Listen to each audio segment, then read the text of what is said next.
ओम अज्ञानतिमिरान्धस्य ज्ञानाञ्जनशलाकया चक्षुरुन्मीलितं येन तस्मै श्रीगुरुवे नमः। जय श्री कृष्ण चैतन्य प्रभु नित्यानंद, श्री अद्वैत गदाधर श्रीवास आदि गौर भक्त वृंद। हरे कृष्ण कृष्ण कृष्ण हरे हरे, हरे राम राम राम हरे हरे। हरे कृष्ण कृष्ण कृष्ण हरे हरे, हरे राम राम राम हरे हरे। हरे कृष्ण कृष्ण कृष्ण हरे हरे, हरे राम राम राम हरे हरे। यस, आज हम उच्च स्वर में भगवान का नाम लेना, इससे अन्यों के लिए और हमारे लिए क्या फायदा है, इस विषय में चर्चा कर लेते हैं।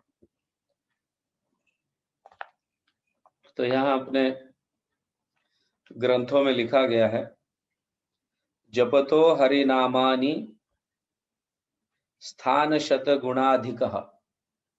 जपतो हरिनामानि स्थान शत गुणाधिक आत्मनं च पुनाति उच्चैर्व जपन श्रीतॄन पुनाति च।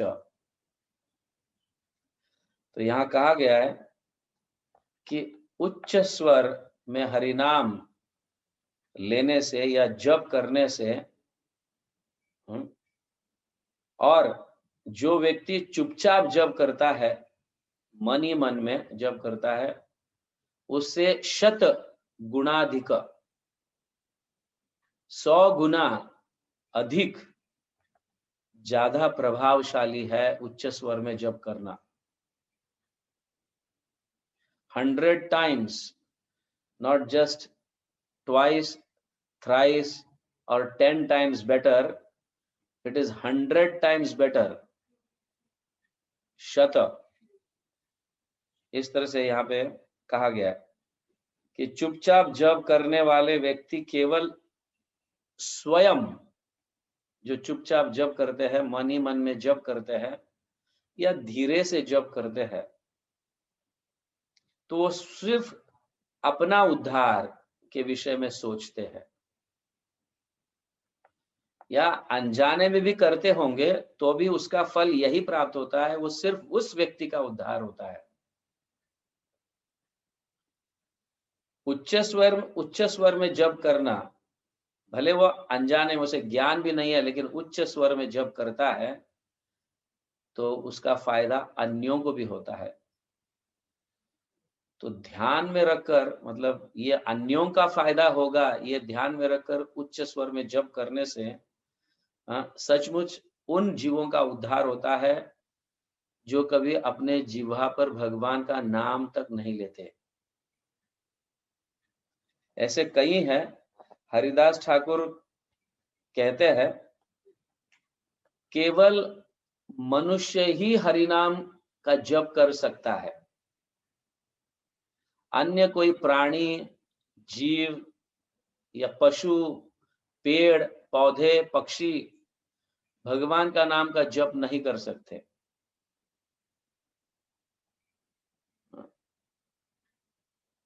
लेकिन सिर्फ मनुष्य कर सकता है भगवान के नाम का जप उच्च स्वर में।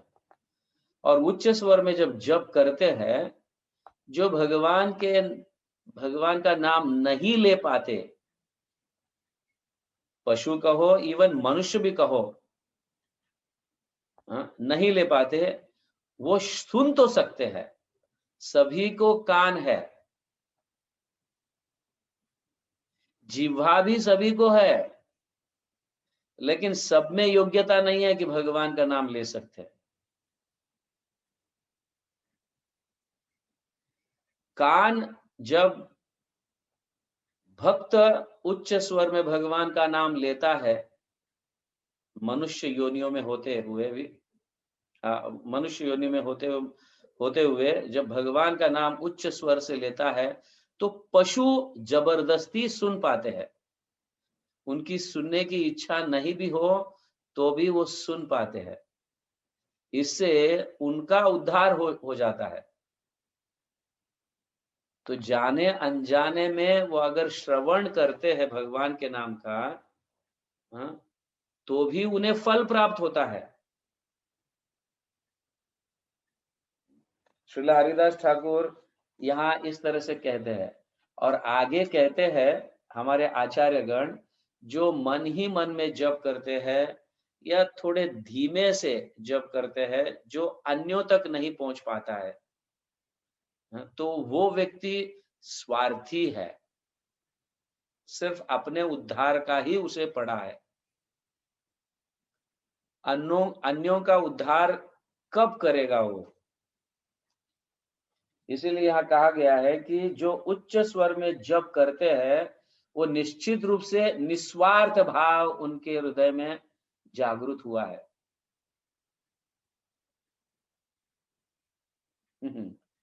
इस तरह से कहा गया, निस्वार्थ भाव। इसलिए चैतन्य चरितामृत में, हाँ, उच्च स्वर में जप करने के लिए कृष्णदास कविराज जो है ना, अनेक उदाहरण देते हैं, ठोस उदाहरण देते हैं, और प्रभावशाली है कहते हैं उसे, बहुत प्रभावशाली है। हाँ, विभिन्न आचार्यों ने निम्नांकित कथन वैखरी जप की प्रभाव, मतलब प्रभाव जो है उसकी पुष्टि किए है। वैखरी जप मतलब उच्च स्वर से जप, उपांशु जप मतलब धीमे जप या मन ही मन में जप, उपांशु। वैखरी मतलब जोर से जप करना, कि कम से कम एक 2 व्यक्ति 3 व्यक्ति सुन सके, इतना जोर से तो जप करने के लिए यहाँ पे जोर दिया जा रहा है। तो क्रम संदर्भ में जीव गोस्वामी लिखते हैं, भगवान के नामों का जप उच्च स्वर में होना चाहिए। जीव गोस्वामी जोर दे रहे हैं, होना चाहिए उच्च स्वर में।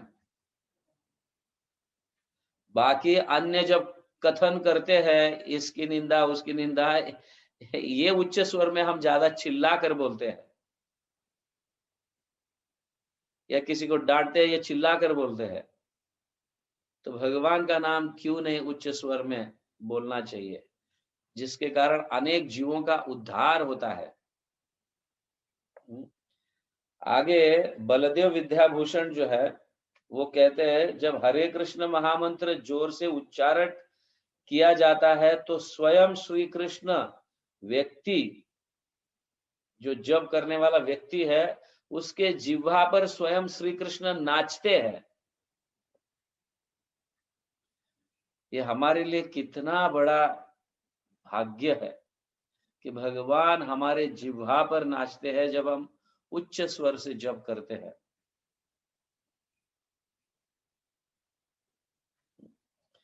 यहाँ पे हमारे आचार्यों का जो कथन है, वो जो वचन देते, मतलब वो जो कहते हैं, वो निश्चित रूप से सही होगा, उनके वचन सही होते हैं, वो झूठ नहीं होते, या वो झूठ नहीं बोलते, या झूठ लिखते नहीं है वो कुछ भी। हाँ, अपने मन में जो आया है ऐसा बोलना, या अपने मन में जो आया ऐसा लिखना, आचार्यों के लिए संभव नहीं है। वो जो सच है वही कथन करते हैं। इसीलिए यह कहा जा रहा है कि जब हरे कृष्ण महामंत्र उच्च स्वर में जोर से जब जप करते हैं, तो हमारे जिह्वा पर, जप करने वाले व्यक्ति के जिह्वा पर भगवान स्वयं नाचते हैं। तो यहाँ कहा गया है कि इस कलह व द्वंद के युग में, मतलब क्योंकि कलयुग जो है अनेक दोषों से भरा हुआ है, हर हमेशा हमारे मन में दोष विचार आते रहते हैं, that there is no doubt.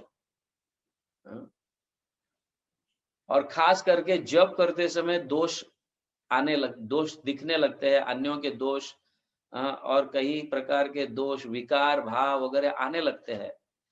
ये कलयुग है। इसलिए जोर से जप करने मात्र से ये सारे विकार भाग जाते हैं। यहाँ पे श्रील भक्ति सिद्धांत सरस्वती ठाकुर महाराज क्या लिखते हैं, देखिए, वैखरी जप के फल क्या है। वैखरी मतलब जोर से जप करने के फल क्या है। श्रील भक्ति सिद्धांत सरस्वती ठाकुर बतलाते हैं, जब तुम गिनती करते हुए श्री कृष्ण के नामों का उच्च स्वरों में उच्चारण करते हो तो सब पाप की पराजय हो जाती है, सारे पाप हार जाते हैं या हर जाते हैं। तंद्रा आपने अपने सब सहवर्ती दोषों सहित लुप्त हो जाते हैं। सभी हमारे हृदय में दोष जो है वो सब नष्ट हो जाते हैं तथा हरि के प्रति प्रतिकूल प्रकृति वाले व्यक्ति भी अपना उपवास त्यागने पर विवश हो जाते हैं। जो हमसे दूर रहना चाहता है, हम हमारा संग नहीं करना चाहता है, ऐसा व्यक्ति भी हमारे नजदीक आ जाता है उच्च स्वर में जप करने से। भक्ति सिद्धांत सरस्वती ठाकुर महाराज ये कह रहे हैं, जो क्या कह रहे हैं वो, प्रतिकूल प्रकृति, प्रतिकूल मतलब जो हमसे अलग रहता है या भक्ति के प्रतिकूल है, अगेंस्ट है, ऐसा व्यक्ति भी जो है अपना उपहास त्यागना, मतलब हमसे दूर रहना, हमें त्यागना, तो वो भी त्याग नहीं पाता है, वो नजदीक आ जाता है। उपहास त्यागने पर विवश हो जाता है, मतलब उपवास मतलब हमसे दूर रहना, तो उसको त्याग देता है और हमसे नजदीक आने के लिए विवश हो जाता है। जो व्यक्ति व्यंग करते हुए करने हेतु आएंगे, वो विनंती करने हेतु तुम्हारे संग रह जाएंगे। तुम्हारा मतलब नकल, मतलब तुम्हारे साथ जोक करना या ऐसे, मतलब कहीं ऐसा कहा गया है कि तुम्हारे साथ जो व्यंग करते हैं या तुम्हें ताचार करते हैं, अरे क्या हरि नाम लेता है, अरे क्या तू ये करता है, तो ऐसे कहने वाले व्यक्ति भी जो है हमारा संग प्राप्त करते हैं उच्च स्वर जप करने से। इस तरह से श्रील भक्ति सिद्धांत सरस्वती ठाकुर महाराज कह रहे हैं, जप करने की इच्छा श्रवण करने के साधन से जागृत हो जाती है। मतलब वो व्यक्ति जो व्यंग है या हमसे अगेंस्ट है, भक्ति से अगेंस्ट है, जब हम जोर से जप करते हैं तो उसके हृदय में भी परिवर्तन होने लगता है। तो इस तरह से यहाँ पे कहा गया है। तो यहाँ पे ये बताया गया है कि श्रीला हरिदास ठाकुर बहुत जोर से जप करते थे, उच्च स्वर में जप करते थे हरिदास ठाकुर। ऐसे 3 प्रकार का जप होता है। हरिदास ठाकुर 3 प्रकार के जप करते थे। 64 माला मन ही मन में करते थे, और 64 माला कि कम से कम हमें सुनाई दे, ऐसा करते थे, और बाकी के 64 माला उच्च स्वर में जप करते थे। समझ गया ना, उच्च स्वर में। इस तरह से 3 प्रकार के वो जप करते थे। 192 राउंड्स, 192 माला करते थे, करीबन 3 लाख भगवान के नाम लेते थे वो। तो चैतन्य महाप्रभु भी उच्च स्वर में जप करते थे। तो ये सब प्रमाण है, यहाँ पे कहा गया है। और अन्य मतलब यहाँ कहा गया है कि मन ही मन में जप करने, एक्चुअली कलयुग का वातावरण दूषित होने के कारण और हमारा मन भी दूषित हो जाता है, और दूषित होने के कारण हम जब जप करते हैं मन ही मन में, वो दूषित विचार आने लगते हैं, और जोर से जप करने से ये दोष जो है, ये विचार जो है वो भाग जाते हैं। जैसे जोर से चिल्लाने से चोर भाग जाते हैं और अनेक प्रकार के प्राणी जो है अंधेरे में छुपे हुए वो भाग जाते हैं, इस तरह से जोर से जप करने से दोष चले जाते हैं। तो श्रील प्रभुपाद भी यही समझाते हैं कि वैखरी जप व्यक्ति को मृत्यु के समय सफलतापूर्वक हरे कृष्ण जप करने के लिए तैयार करता है। तो जोर से जप करने से हम मृत्यु के समय भगवान का नाम उच्चारण करने के लिए तैयार हो जाते हैं। मन ही मन जप करने से हम मरते समय भगवान का नाम का स्मरण या जप नहीं कर सकते। यहाँ पे प्रभुपाद कह रहे हैं। तो अल्टीमेटली मृत्यु के समय हमें भगवान का नाम लेना, यही हमारा लक्ष्य है। अगर हम भगवान का नाम नहीं लेते मरते समय तो उसका क्या मतलब है? तो यहाँ कहा जा रहा है उच्च स्वर में जप करने से मृत्यु के समय भगवान का स्मरण हो जाता है। भगवान का नाम लेने के लिए मतलब हम जबरदस्ती भगवान का नाम लेने के लिए ऐसी सुविधा या ऐसा कुछ वातावरण निर्माण हो जाता है। तो मन ही मन जप करने से हो सकता है कि ये वातावरण निर्माण ना हो, इसलिए हमें उच्च स्वर में जप करना चाहिए। तो इस तरह से यहाँ कहा गया है। तो हमारे आचार्य जो है हमें उच्च स्वर में जप करने के लिए प्रेरित कर रहे हैं, जोर दे रहे हैं। तो हमें आचार्यों की बात को मानना चाहिए, हमारे गुरुजनों के बात को हमें मानना चाहिए। Is it okay? Hare Krishna. Jagat Guru Srila Prabhupada की जय। हरि नाम संकीर्तन की जय। गौर प्रेमानंदे। हरि हरि बोल।